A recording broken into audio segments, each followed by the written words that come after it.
Hello friends, result season चालू है। एक के बाद एक कंपनीज के रिजल्ट्स आ रहे हैं। ऐसे में कुछ ऐसे शेयर्स हैं जो पिछले काफी समय से बड़ी गिरावट दिखा रहे हैं और कंसोलिडेशन में चल रहे हैं। तो रिजल्ट सीजन में एंटिसिपेशन रहती है कि अच्छे रिजल्ट्स आएंगे तो गिरावट भी खत्म होगी और स्टॉक में तेजी देखने को मिलेगी। एक और अच्छी कंपनी जो काफी प्रॉमिसिंग सेक्टर माना जाता है, एसडब्ल्यू सोलार के रिजल्ट्स यहाँ पर आए हैं। आज के इस वीडियो में हम क्वार्टर 3 रिजल्ट्स को रिव्यू करेंगे। स्टॉक ऑलरेडी 52 वीक लो के आसपास चल रहा है और अपने हाई से सब्सटेंशियली करेक्ट हो चुका है। तो क्या ऐसे में गिरावट कब खत्म होगी, स्टॉक में अब जो है आगे क्या फ्यूचर आउटलुक बन रहा है, रिजल्ट्स कैसे हैं और रिजल्ट्स पे मार्केट का क्या रिएक्शन होगा, इस बारे में हम आगे बात करेंगे। फ्रेंड्स, अगर आप चैनल पे नए हैं तो इज माई इन्वेस्टमेंट को सब्सक्राइब करना ना भूलें। हमें ट्विटर और इंस्टा पे भी फॉलो करिए। इंस्टा पे आप हमें डीएम कर सकते हैं, कोई क्वेरी हो we will surely reply to you. Friends, यहाँ पर क्वार्टर 3 के रिजल्ट्स आज आए हैं। स्टॉक लगभग 40% 52 वीक हाई से करेक्ट हो चुका है। 600 रुपए के आसपास एक समय स्टॉक चला करता था 1.5 साल पहले, वहां से तो आधे से भी कम रह गया है। 52 वीक लो जो है इसका, उसके आसपास ही स्टॉक ट्रेड कर रहा है। इसके अलावा रिलायंस इस कंपनी में जो है प्रोमोटर स्टेक रखता है 40% की। 375 रुपए पर शेयर पे ये स्टेक खरीदी गई थी। अभी कंपनी का पीछे ओएफएस भी आया था और लगातार स्टॉक वहां से करेक्ट हो रहा है। रिलायंस ने जिस रेट पे स्टेक खरीदी थी वहां से भी ये शेयर 30-35% करेक्ट हो चुका है।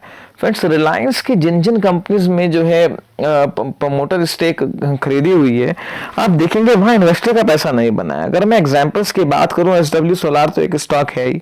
इसके अलावा आप Den network, Hathaway cable, Balaji telefilms, TV18, बहुत ऐसे शेयर्स हैं जहां पर रिलायंस ने स्टेक खरीदी और इन्वेस्टर का पैसा नहीं बनाया। आलोक इंडस्ट्रीज भी उसमें से एक है। एसडब्ल्यू सोलार भी आप देख लीजिए वहां से कितना नीचे चल रहा है। रिजल्ट्स के बारे में बात करें तो ड्रास्टिकली कंपनी का रेवेन्यू पिछले कुछ टाइम से गिर रहा है। Y-on-Y बेसिस पे 1500 करोड़ से घट के 400 करोड़ के आसपास रह गया है। रेवेन्यू Q-on-Q बेसिस पे जरूर थोड़ा सा बढ़ा है। नेट लॉस 99 करोड़ के आसपास आया है, जो क्वार्टर ऑन क्वार्टर 300 करोड़ से घटा है और Y-on-Y 429 करोड़ से। अगर मार्जिन के फ्रंट पे देखें तो रिजल्ट्स काफी अच्छे लग रहे हैं। हालांकि लगातार इनके जो फॉरेन ईपीसी प्रोजेक्ट हैं वहां पर कंपनी को जो है एग्जीक्यूशन लगातार डिलेड हो रही है और कंपनी ने अपनी जो इन्वेस्टर प्रेजेंटेशन है उसमें बोला है कि जो कमोडिटी का सुपर साइकिल चल रहा है, जो वहां पे जो जबरदस्त रेट बूस्टअप हुआ उसकी वजह से मार्जिन्स पे प्रेशर है और एग्जीक्यूशंस पे इनके डिलेड हो रहे हैं। कंपनी का मेजॉरिटी ऑफ रिवेन्यू जो है सोलर ईपीसी बिजनेस से आता है। इंजीनियरिंग, प्रोक्योरमेंट एंड कंस्ट्रक्शन जो है सोलर प्लांट्स लगाते हैं और ऑपरेशन एंड मेंटेनेंस से जो रिवेन्यू है वो पहले 5-6% के आसपास आता था, जो इन्होंने इस बार बताया है कि बढ़ के 15% के आसपास हो गया है। फिर भी 85% रिवेन्यू ईपीसी बिजनेस से आता है। फ्रेंड्स, ईपीसी चाहे वो सोलार का हो चाहे किसी भी केस में जहां पे इंजीनियरिंग, प्रोक्योरमेंट, कंस्ट्रक्शन यानी कि इंफ्रा रिलेटेड बिजनेस है, वहां एग्जीक्यूशन का इशू बहुत बड़ा है और कमोडिटी के साथ डील करना पड़ता है। कमोडिटी में फ्लक्चुएशन बहुत ज्यादा है, तो ये प्रॉब्लम हर इंफ्रा कंपनी के साथ रहती है, तो ये भी कोई एक्सेप्शन नहीं है। सोलार एनर्जी का जो बिजनेस है वो है तो बहुत डिमांडिंग बिजनेस और जितने प्रोजेक्ट्स ये लगा रहे हैं उनकी मेंटेनेंस इनके पास रहती है, तो वो भी एक जो है रिकरिंग इनकम इनकी है। बट फिर भी जो शॉर्ट टर्म चैलेंजेस हैं उसको इग्नोर नहीं किया जा सकता। कुछ बड़े चैलेंजेस की बात करूं तो एग्जीक्यूशन सबसे बड़ा चैलेंजेस है। यहाँ पर इन्होंने बताया अभी इन्वेस्टर प्रेजेंटेशन में अपनी की जो है 4 कस्टमर ने इनकी लगभग 600 करोड़ के आसपास की बीजी को भी अनकैश कराया है, जिसमें से 350 करोड़ तो सेटलमेंट होकर रिफंड हो गया है और बाकी जो है कस्टमर से बात चल रही है और प्रोजेक्ट्स को उन्होंने कंप्लीट भी कर लिया है। नेट डेट अभी भी 1300-1400 करोड़ के आसपास है 31 दिसंबर 2022 को और जो है फ्रेंड्स 2700 करोड़ के आसपास की जो है ऑर्डर बुक है, जिसमें से 84% डोमेस्टिक ईपीसी इनका बिजनेस है। बिड पाइपलाइन स्ट्रांग है, 21 गीगावाट के आसपास के प्रोजेक्ट्स के लिए इन्होंने बिड किया हुआ है। 264 रुपए की सीएमपी है, मार्केट कैपिटल 5000 करोड़ की है। फ्रेंड्स, वैसे तो चलो ऑर्डर बुक ठीक ठाक है इनकी और आने वाले टाइम में भी प्रोजेक्ट्स इनको मिलेंगे। ग्लोबल भी एक बड़ा प्लेयर बन चुका है, ऑस्ट्रेलिया में भी ईपीसी का एक बड़ा प्लेयर है, डोमेस्टिकली भी रिलायंस की पेरेंटेज का फायदा मिलना इनको तय है।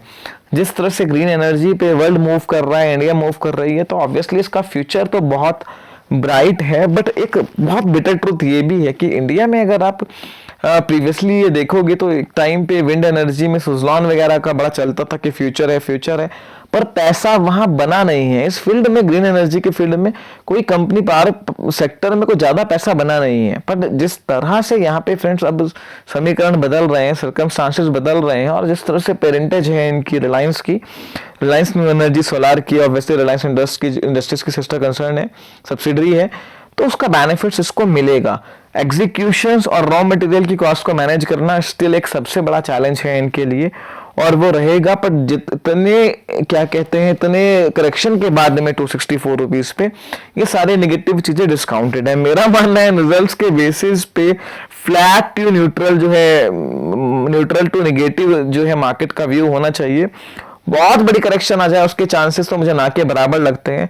हालांकि स्टॉक बहुत ज्यादा करेक्ट है, सकता थोड़ा बहुत बढ़ भी जाए, क्योंकि रिजल्ट्स ठीक ठाक है, मार्केट जैसे एक्सपेक्ट कर रही थी उसी के हिसाब से है, कुछ बहुत नेगेटिव नहीं है। तो इस प्राइस में सब कुछ डिस्काउंटेड है। ये एक लॉन्ग टर्म ग्रोथ स्टोरी है। SW सोलार अगर आप 5-6 साल रखते हैं, और ये जिस तरह से ऑर्डर बुक है, अगर एग्जीक्यूशन जो है इसका अच्छे से हो जाता है और यहाँ पर बड़े ऑर्डर्स आते हैं, तो ये काफी बड़ी स्टोरी बन सकती है।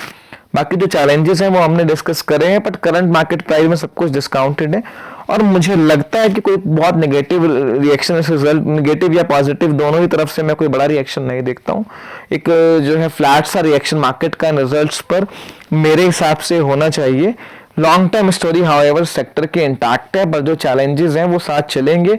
हमेशा आप ईपीसी बिजनेस में एग्जीक्यूशन को देखें, जितना जबरदस्त एग्जीक्यूशन होगा उतना ही जो है इनका ऑर्डर बुक भी स्ट्रांग होगी, और जो इश्यूज रहते हैं इनके डेटा डेज को लेके और पेमेंट्स को लेके, बाकी चीज़ों को लेके, वो सब एग्जीक्यूशन रिलेटेड ही रहते हैं। तो फ्रेंड्स सुपर साइकिल अभी कमोडिटी का चल रहा है। अगर प्राइसेस कूल डाउन होते हैं तो आने वाले टाइम में मार्जिन में भी इंप्रूवमेंट देखने को हमें यहाँ पर मिलेगा। हालांकि कंपनी अच्छी है, पेरेंटेज बढ़िया है, एक लॉन्ग टर्म स्टोरी है, तो जिनके पास है मेरे हिसाब से बने भी रहे तो यहाँ पे कोई दिक्कत नहीं है, और 250 रुपए के आसपास या करंट मार्केट पे एक्यूमुलेट भी करते हैं, तो ऐसा जो है कोई बड़ी प्रॉब्लम नहीं है। बड़ी पेरेंटेज है कंपनी के पास, ये कोई ऐसी स्टोरी नहीं बनने वाली है कि ये डेट में कोई बहुत ज्यादा डेट इनके ऊपर हो जाएगी आने वाला टाइम में, उसको रीपे ना कर पाए, ऑब्लिगेशंस हो जाए। यहाँ पर एक पेरेंटेज का फायदा इस कंपनी को आने वाले समय में मिलना तय है। फ्रेंड्स फर्दर आपकी कोई भी क्वेरी इस वीडियो को लेकर हो, आप जो है कमेंट सेक्शन में पोस्ट कर सकते हैं, हम उसका रिप्लाई करेंगे। वीडियो पसंद आई तो लाइक करना ना भूलें, और इज माई इन्वेस्टमेंट को सब्सक्राइब जरूर कीजिए। Thank you.